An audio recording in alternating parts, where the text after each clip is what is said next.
That is Mahi. రచయిత అప్పరాజు నాగజ్యోతి. ఈ కథ 2022 ఈనాడు ఆదివారం మ్యాగజైన్లో ప్రచురితమైంది. వంటిల్లు సర్దుతుండగా కాలింగ్ బెల్ శబ్దం వినిపించింది. తలుపులు తెరవగానే ఎదురుగా మ్లానమైన మొహంతో కనిపించిన మహికను చూసి ఆశ్చర్యపోయాను. అదేమిటి మహి, నీ ఫ్రెండ్స్తో సాయంకాలం దాకా ఎంజాయ్ చేసొస్తానన్నావు, అరగంటలోనే తిరిగొచ్చేసావేమిటి అన్న నా ప్రశ్నకి బదులు చెప్పకుండా మౌనంగా తన గదిలోకి వెళ్ళిపోయింది. దాని ప్రవర్తనకి నేను పెద్దగా నొచ్చుకోలేదు. ఎందుకంటే మహి మనస్తత్వం నాకు బాగా తెలుసు. మనసుకు ఏదైనా బాధ కలిగితే మౌనంగా ఒంటరిగా ఉండిపోతుంది. అలాంటి సమయంలో వెళ్ళి పలకరిస్తే అస్సలు ఇష్టపడదు. కొద్దిసేపటి తర్వాత తానే వస్తుంది. అందుకే నేను దాని వెనుకాలే వెళ్ళి మళ్ళీ రెట్టించి అడగకుండా నామానాన నేను ఒంటింట్లోకి వెళ్ళిపోయాను. అయితే చేతులు యాంత్రికంగా పనులని చేసుకుపోతున్నా అక్కడ అసలేమైందో, మహి ఎందుకు హర్ట్ అయిందో అన్న ఆలోచనే మనసంతా నిండిపోయింది. ప్రపంచాన్ని గడగడలాడిస్తున్న కోవిడ్ మహమ్మారి మూలాన ఇంటర్మీడియట్లో చేరాక మహి కాలేజీకి వెళ్ళే అవకాశమే రాలేదు. ఇంట్లోనే ఆన్లైన్ క్లాసులకి అటెండ్ అవుతూ 10th దాకా తనతో కలిసి చదివిన స్నేహితురాళ్ళతోనే అప్పుడప్పుడు ఫోన్లో మాట్లాడుతూ ఉంటుంది. అలాంటిది చాన్నాళ్ళ తర్వాత ఈరోజు మధ్యాహ్నం, అమ్మా, ఈరోజు నా స్కూల్ ఫ్రెండ్ శ్రేయ మన పక్క బ్లాక్లో ఉన్న వాళ్ళ చుట్టాల ఇంటికి వచ్చింది. వారం రోజులు అక్కడే ఉంటుందట. వెళ్ళి తనని కలిసి రానా అని మహిక అడగగానే, వెళ్ళిరామ్మా, నువ్వు చాలా కాలంగా ఇంటి నుండి కాలు బయట పెట్టింది లేదు. ఇలాగైనా నీకు కాస్త చేంజ్ ఉంటుంది. హాయిగా మీ ఫ్రెండ్తో నీకిష్టం వచ్చినంతసేపు గడిపిరా. ఆ అమ్మాయి కూడా ఇక్కడ ఉన్నన్ని రోజులు వీలైనప్పుడల్లా మన ఇంటికి రమ్మని చెప్పు అని చెప్పి పంపించాను. చాలా రోజులకి కలిసిన స్కూల్ ఫ్రెండ్తో కబుర్లు చెప్పుకుంటుంటే కాలమే తెలియదు. అలాంటిది ఈ పిల్ల ఇంత త్వరగా వెనక్కి తిరిగొచ్చేసిందంటే తప్పకుండా అక్కడ ఏదో జరిగే ఉంటుంది అనుకుంటూ వంటింట్లో పని పూర్తి చేస్తుండగా పెద్దగా వెక్కిళ్ళ శబ్దం వినిపించడంతో ఒక్క ఉదుటున మహి గదికి పరిగెత్తాను. అక్కడ మంచంపై బోర్లా పడుకొని ఏడుస్తున్న మహిని చూసి నా మనసు కలుక్కుమంది. ఏం జరిగిందమ్మా అంటూ లాలనగా అడిగాను. నా మాటలకి అది సమాధానం చెప్పకుండా మరింత పెద్దగా ఏడవడంతో నాకు కంగారేసినా సర్దుకుని ఓదార్పుగా దాని వీపు మీద నిమురుతూ అలాగే కూర్చుండిపోయాను. కొద్దిసేపటికి తేరుకున్న మహిక మెల్లగా నోరు విప్పింది. అమ్మా, ఒక్క విషయం చెప్పు, నేను చాలా లావయ్యానా? నాకు బాగా ఒళ్ళు వచ్చేసిందా? ఆ ప్రశ్నకి ఆశ్చర్యపోతూనే దాన్ని భుజాలు పట్టుకొని లేపి పైకి కిందికి తేరిపారా చూశాను. మహిక మంచి పొడగరి, మునుపు కొద్దిగా సన్నగా పీలగా ఉండే పిల్ల. బహుశా ఈ కోవిడ్ సమయంలో ఇంటి పట్టునే ఉండి సరైన ఆహారం తీసుకోవడం వల్లనేమో మరి ఇప్పుడు ఎత్తుకు తగినంత లావుందే తప్ప ఎంత మాత్రమూ ఎబ్బెట్టుగా లేదు. ఆ మాటే దాంతో చెప్పి, అయినా ఎన్నడూ లేనిది ఈవేళ కొత్తగా ఇలా అడుగుతున్నావేమిటి మహి అనగానే అది, కాదమ్మా, ఇందాక శ్రేయని కలిసేందుకు వెళ్ళినప్పుడు ఏమైందంటే అంటూ అక్కడ జరిగింది చెప్పుకొచ్చింది. తలుపులు తెరిచిన శ్రేయ, హాయ్ మహి, ఎన్నాళ్ళయిందే మనం కలిసి అంటూ మహిని వాటేసుకుంది. ఆ మరుక్షణమే మహిని పైనుండి కింది దాకా చూసి, సన్నగా తీగలా ఉండేదానివి ఇలా మారిపోయావేంటే అనేసింది. ఆ మాటలకి మహికకి మూడాఫ్ అయింది. ఆ తర్వాత శ్రేయ ఏదో మాట్లాడుతూనే ఉన్న మహికకి ఇంకా అక్కడ ఎక్కువసేపు కూర్చునేందుకు మనస్కరించలేదు. అందుకే ఓ పావుగంట తర్వాత కొంచెం పని ఉంది, నేను వెళ్తాను అని చెప్పి ఇంటికొచ్చేసింది. మహి చెప్పింది విన్నాక నాకు చాలా చిరాగ్గా అనిపించింది. అసలే మహికకి మొదటి నుండి ఇతరులు తన గురించి ఏమనుకుంటున్నారో అన్న భయము, ఆందోళనలు ఎక్కువ. దానికి తోడు ఏ విషయంలోనైనా తనని ఎవరైనా విమర్శిస్తే అస్సలు తట్టుకోలేదు. సున్నితమైన మనస్తత్వం. అలాంటి మనిషికి ఇటువంటి కామెంట్స్ని తట్టుకోవడం కష్టమే. చదువుకున్న వాళ్ళు కూడా మేనర్స్ లేకుండా ఇలా బాడీ షేమింగ్ చేయడమేమిటో. అయినా ఎవరైనా తనని కామెంట్ చేయడం ఆలస్యం. విపరీతంగా బాధపడిపోతూ బోరున ఏడ్చేసేయడం, ఆ తర్వాత రోజుల తరబడి దాని గురించే ఆలోచిస్తూ మనసుని కష్టపెట్టుకోవడం లాంటివి ఈ పిల్ల ఎప్పుడు మానుతుందో ఏమో. అందుకే పని పాట లేని వాళ్ళు బుద్ధి లేకుండా ఏదో వాగితే దాని గురించి పట్టించుకోవడం అనవసరం మహి. ఇలాంటి విషయాలని ఒక చెవితో విని మరో చెవితో వదిలేయాలి. ఏమైనా నువ్వింత సెన్సిటివ్గా ఉండడం మంచిది కాదు అంటూ దాన్ని మందలించాను. జరిగింది ఇంతే అయితే నేను పెద్దగా పట్టించుకునేదాన్ని కాదమ్మా. ఇప్పుడే నా ఫేస్బుక్ చూసుకుంటుంటే అందులో శ్రేయ పెట్టిన ఫోటోలు కనిపించాయి. ఇందాక వాళ్ళింట్లో తను నాతో కలిసి సెల్ఫీలు తీసుకుంది. 2 ఏళ్ల క్రితం నా ఫోటోని, ఇప్పటి నా ఫోటోని పక్కపక్కనే చూపిస్తూ ఒకప్పటి మన స్కూల్ బ్యాడ్మింటన్ ఛాంపియన్, ఇప్పుడేమో ఇలా అంటూ వ్యంగ్యంగా పోస్ట్ చేసింది. ట్విట్టర్లోనూ అలాగే పెట్టింది. ఆ పోస్టుల కింద నా స్కూల్ ఫ్రెండ్స్ రాసిన నెగిటివ్ కామెంట్స్ చూస్తుంటే ఏడుపొచ్చేస్తుందమ్మా అంది. చూడు మహి, నువ్వు ఇంతకాలం నీ స్నేహితురాళ్ళు అని భావించిన వారి నిజస్వరూపం ఇప్పటికైనా బయటపడినందుకు సంతోషించు. ఏది జరిగినా మన మంచికే అనుకొని నీ జీవితంలో దీన్నొక పాఠంలా తీసుకో. ఇంకా దీని గురించి ఎక్కువగా ఆలోచించకు, మానేసేయ్ అన్నాను ఓదార్పుగా. నేనైతే ఇదంతా ఒక పిల్ల చేష్టలా భావించి ఆ క్షణాన్నే మర్చిపోయాను. కానీ మహి మాత్రం ఈ విషయాన్ని తన బుర్రలో నుండి అంత తేలిగ్గా తీసేయలేదని ఆ మరుసటి రోజు ఉదయానికి గాని నాకు తెలిసి రాలేదు. అమ్మా, ఈరోజు నుండి నేను స్ట్రిక్ట్గా డైటింగ్ చేయబోతున్నాను. White rice, oil food, sweets లాంటి వాటి జోలికి వెళ్ళను. ఉదయం బ్రేక్ఫాస్ట్కి వెజిటేబుల్ సలాడ్, మధ్యాహ్నం 2 పుల్కాలని కూర లేదా పప్పుతో తింటాను. రాత్రికి గ్లాసు పాలు మాత్రమే తీసుకుంటాను. నా షేప్ 0 సైజుకి వచ్చేదాకా తగ్గేదే లేదు. ఉదయం డైనింగ్ టేబుల్ వద్దకొచ్చి అప్పటికే నేను వడ్డించిన ఇడ్లీలని పక్కకి నెట్టేస్తూ మహిక చెప్పిన విషయం నాకు రుచించకపోయినా నేను తనతో వాదించలేదు. బాడీ షేమింగ్కి గురైన టీనేజ్ పిల్లలు మానసికంగా ఎంత కుంగిపోతారో నాకు బాగా తెలుసు. ఇక ఆ రోజు నుండి మహి ధ్యాసంతా ఎంత త్వరగా వెయిట్ లాస్ అయితే 0 సైజు ఫిగర్లోకి వచ్చేస్తానా అన్న దానిపైనే ఫిక్స్ అయిపోవడంతో మిగతా యాక్టివిటీస్ అన్నీ పక్కకు వెళ్ళిపోయాయి. ఉదయాన్న నిద్ర లేస్తూనే అరచేతులతో మొహాన్ని రుద్దుకుంటూ కరాగ్రే వసతే లక్ష్మి, కరమధ్యే సరస్వతి అంటూ దేవతలకు నమస్కారం చేసుకునే పిల్ల ఇప్పుడు లేవగానే వేయింగ్ మిషన్ పైన నిలబడుతోంది. ఓ వారం తర్వాత, అమ్మా, వారం రోజులు డైటింగ్ చేస్తే 1 కేజీ బరువే తగ్గాను. ఇలా అయితే లాభం లేదు. ఇక నుండి మధ్యాహ్నం పుల్కా తినడం మానేస్తాను. అలా చేస్తే త్వరగా వెయిట్ లాస్ అవుతుంది. బాంబులా దూసుకొచ్చిన మహి మాటలకి గాబరా పడ్డాను. అదేమిటి, రోజంతా అర్ధాకలితో ఉంటావా? అది ఆరోగ్యానికి మంచిది కాదు అన్న నా మాటల్ని అది అస్సలు ఖాతరు చేయలేదు. నీకు తెలీదులేమ్మా, అంతగా ఉండలేకపోతే కాసిని పాలు తీసుకుంటానులే అనేసి వెళ్ళిపోయింది.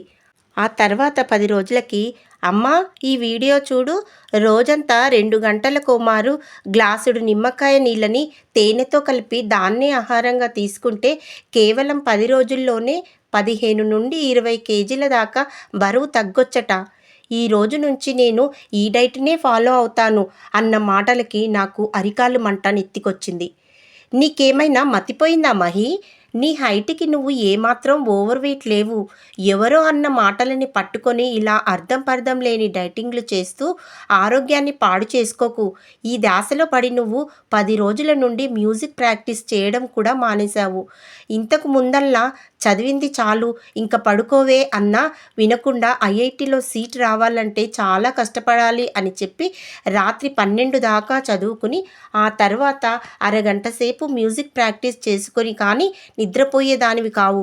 ఇప్పుడేమో ఆకలి కడుపుతో రాత్రుళ్ళు ఎక్కువసేపు మేలుకొని ఉండలేక 8 గంటలకే నిద్రపోతున్నావు.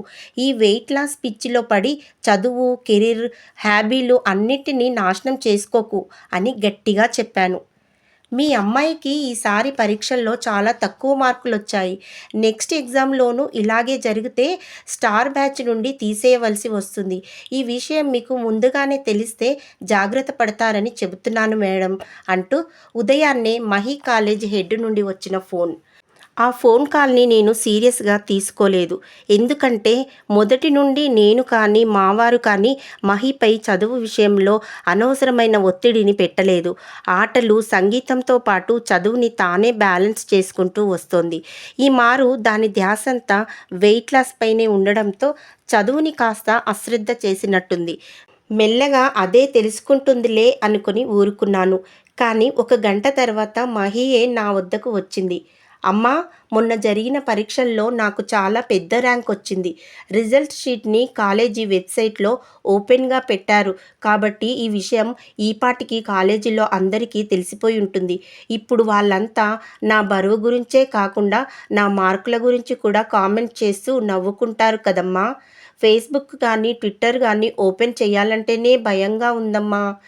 దాని మాటలకి నేను చివ్వున ఒక్క విషయం చెప్పు మహి, ఇప్పుడు నీ బాధంతా నీకు పరీక్షల్లో తక్కువ మార్కులు వచ్చాయనా, లేక ఆ విషయం అందరికీ తెలిసిపోయిందే అనా అని అడిగాను.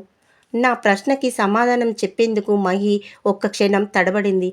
అది కాదమ్మా, నేనెప్పుడూ క్లాస్లో టాప్ 5లో ఉంటాను కదా, అలాంటిది నా ర్యాంకు ఒక్కసారిగా అంత కిందికి జారడంతో నా గురించి అంతా ఏమనుకుంటారోనని బెంగగా ఉంది అనేసి కళ్ళనీళ్లు పెట్టుకుంది. ఇంకా ఆ రోజు ఎంత బతిమాలినా భోజనం చేయకుండానే పడుకుంది. కాసేపటి తర్వాత ఫోన్ రింగ్ అయితే ఎత్తాను. హలో పిన్ని, నేను మోక్షని. ఈరోజు మీ ఇంటికి వద్దామనుకుంటున్నాను. మీరంతా ఇంట్లోనే ఉంటున్నారుగా?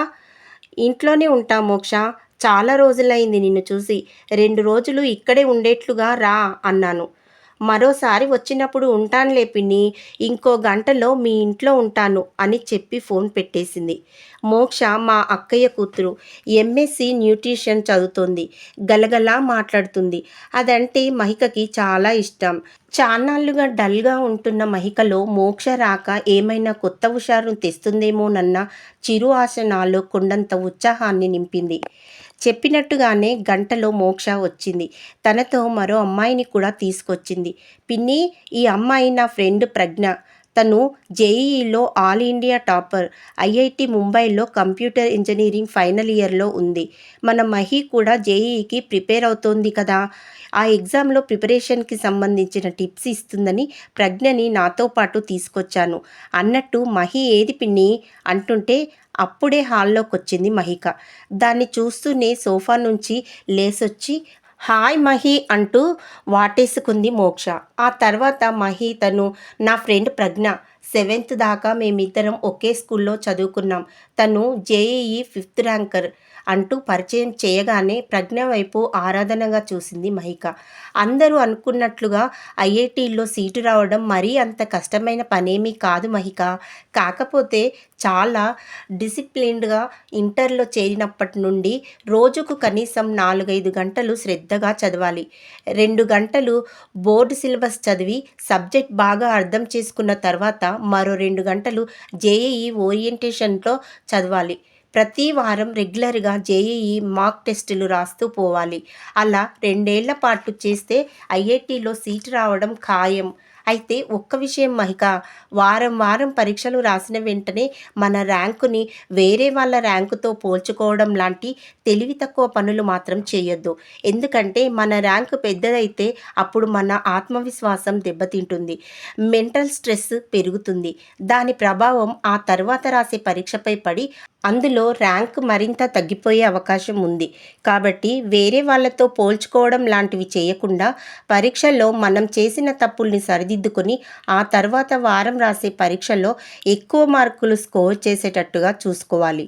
ప్రజ్ఞ చెప్తున్న టిప్స్ నాకు చాలా బాగా నచ్చాయి. చిన్నపిల్లే అయినా అక్షర సత్యాలు చెబుతోంది.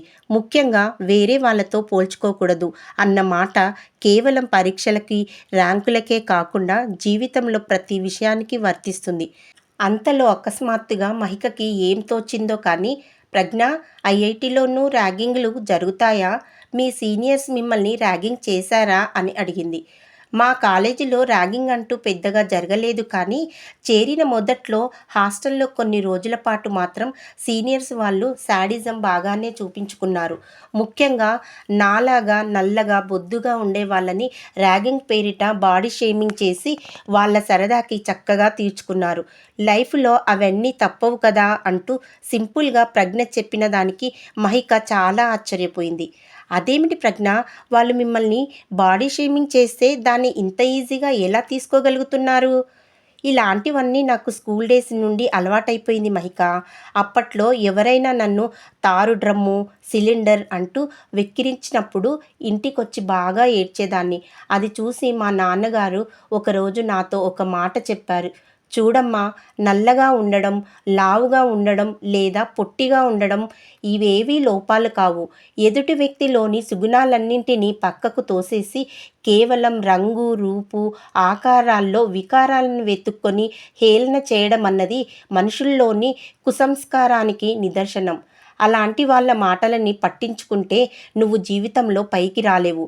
అన్నింటికంటే ముందు నువ్వు నేను అందంగా లేను అని అనుకోవడం మానేసి భగవత్ ప్రసాదితమైన నీ శరీరాన్ని ఉన్నదున్నట్టుగా యాక్సెప్ట్ చేయడం మొదలు పెడితే నీ మీద నీకు కాన్ఫిడెన్స్ పెరుగుతుంది. అప్పుడు ఎదుటి వాళ్ళ కామెంట్స్ నిన్ను తాకవు. ఏనాడైతే వాళ్ళ కామెంట్స్కి నువ్వు బాధపడడం మానేశావో ఆనాడే వాళ్ళకి నిన్ను కామెంట్ చేయడంలో ఉన్న మజా పోతుంది. దాంతో వాళ్ళు నిన్ను వదిలేసి తాము గేలి చేయగానే ఏడ్చేసే మరో వీక్ క్యాండిడేట్ని వెతుక్కుంటూ వెళ్తారు. నువ్వే ఆలోచించు, ఈ ప్రపంచం సచిన్ టెండూల్కర్ని ఒక గొప్ప క్రికెట్ క్రీడాకారుడిగా గుర్తిస్తోందా, లేక పొట్టివాడు అంటూ గేలి చేస్తుందా? నీ శరీర కొలతలు, రూపురేఖలు, మేని వర్ణాలతో నిన్ను అంచనా వేసే వాళ్ళందరికీ నీ రంగంలో ఉన్నత శిఖరాలను అధిరోహించడమే నీ సమాధానం కావాలి. ఒకసారి గనక నువ్వు పైకి ఎదిగితే ఇంకా ఆ తర్వాత నిన్ను ఎగతాళి చేసే ధైర్యము, దమ్ము ఎవరికీ ఉండదు. ఆ రోజున నాన్న చెప్పిన మాటలు నా మనసులో లోతుగా నాటుకున్నాయి. ఇంకా ఆనాటి నుండి నన్నెవ్వరు ఎన్ని విధాలుగా హేళన చేసినా వాటిని నేను మనసు దాకా తీసుకువెళ్ళడం మానేశాను. నా గురించి ఎదుటి వాళ్ళు ఏమనుకుంటారోనని ఆలోచించడం మాని నన్ను నేను ఉన్నదున్నట్లుగా యాక్సెప్ట్ చేయడం మొదలుపెట్టాను. ప్రజ్ఞ చెప్తున్న దాన్ని ఆశ్చర్యంగా వింటోంది మహిక. నిజమే ప్రజ్ఞ, ఇదే విషయాన్ని కాస్త అటు ఇటుగా మేము రోజు మా లెక్చరర్స్ నోటి నుండి వింటుంటాం. మా కాలేజీలో జరిగే సెమినార్లో చాలామంది తమ శరీర కొలతలు బాగులేవని, అద్దం ఎదుట నిలబడితే డిప్రెషన్ కలుగుతోందని, చుట్టుప్రక్కల వాళ్ళు చేసే బాడీ షేమింగ్ని భరించలేకపోతున్నామని, ఎలాగైనా వారం 10 రోజుల్లో 0 సైజు ఫిగర్కి మారిపోవాలనుందని, అందుకు తగిన క్రాస్ డైట్లు చెప్పమంటూ అడుగుతుంటారు. వాటన్నింటికి మా లెక్చరర్స్ నువ్వు ఇప్పుడు చెప్పినట్టుగానే ముందు మీరు వేరే వాళ్ళ మాటల్ని పట్టించుకోవడం మానేయండి, మిమ్మల్ని మీరు యాక్సెప్ట్ చేయడం నేర్చుకోండి. ఎవరో కామెంట్ చేశారని కాకుండా మీ బాడీ మాస్ ఇండెక్స్ ఎంత ఉందో చూసుకొని దాని ప్రకారం మీరు ఓవర్ వెయిట్ ఉంటే అప్పుడు మాత్రమే బరువు తగ్గే ప్రయత్నాలని మొదలుపెట్టండి. అప్పుడు కూడా సర్జరీలు చేయించుకోవడం, క్రాస్ డైట్ల జోలికి పోవడం చేయొద్దు. వాటి వలన తాత్కాలికంగా బరువు తగ్గినా శరీరానికి అందవలసిన న్యూట్రిషన్స్ అందక హార్మోన్స్ సమతుల్యత దెబ్బతిని వ్యాధి నిరోధక శక్తి తగ్గిపోయి కోవిడ్ లాంటి వైరస్ల బారిన పడే అవకాశాలు ఎక్కువగా ఉంటాయి. కాబట్టి హెల్దీ లైఫ్ స్టైల్స్ని అలవర్చుకోండి. మీ డైట్లో ప్రతిరోజు 2 రకాల కూరలు, పళ్ళు, మొలకలు, నట్స్ ఉండేటట్టుగా చూసుకోండి. అలాగే బాడీ ఫిట్నెస్ కోసం మీకు నచ్చిన వ్యాయామాన్ని రోజులో 30-40 నిమిషాలు చేయండి. స్వీట్స్, వేపుళ్ళ లాంటివి పండగల రోజుల్లో లేదా నెలకి 1-2 సార్లు అది లిమిట్లో తింటూ ఆరోగ్యంగా ఉండండి. నేను సన్నబడాలి, తెల్లగా ఉండాలి అని కాకుండా ఆరోగ్యంగా ఉండాలి, ఫిట్గా ఉండాలి అనుకోండి. ఎందుకంటే హెల్త్ ఈజ్ వెల్త్ అని చెప్తుంటారు. వాళ్ళ మాటలని శ్రద్ధగా వింటున్న మహిక మోములో భావాలు మారుతుంటే ఆనందంగా చూస్తుండిపోయాను. ఎందుకంటే ఎదుటి వాళ్ళు తనను గురించి ఏమనుకుంటున్నారోనన్న ధ్యాస మహికలో ఎక్కువ పాళ్ళలోనే ఉన్నా అంతకు మించిన విజ్ఞత కూడా ఉందని నా ప్రగాఢమైన నమ్మకం. మరో అరగంట సేపు కూర్చొని వెళ్ళిపోయారు మోక్ష, ప్రజ్ఞ. వాళ్ళతో పాటే కింది దాకా వెళ్ళి వాళ్ళని సాగనంపి వచ్చాక, అమ్మా, ఈరోజు చపాతీలోకి పాలక్ పన్నీర్ చేస్తావా ప్లీజ్ అందాక నా రూమ్లో కూర్చొని చదువుకుంటాను అన్న మహిక మాటలతో దాని విఘ్నతపై నేను పెట్టుకున్న నమ్మకం వమ్ము కాలేదన్నది స్పష్టమవగా, దట్ ఈజ్ మహి అంటూ దాన్ని గట్టిగా కౌగిలించుకున్నాను.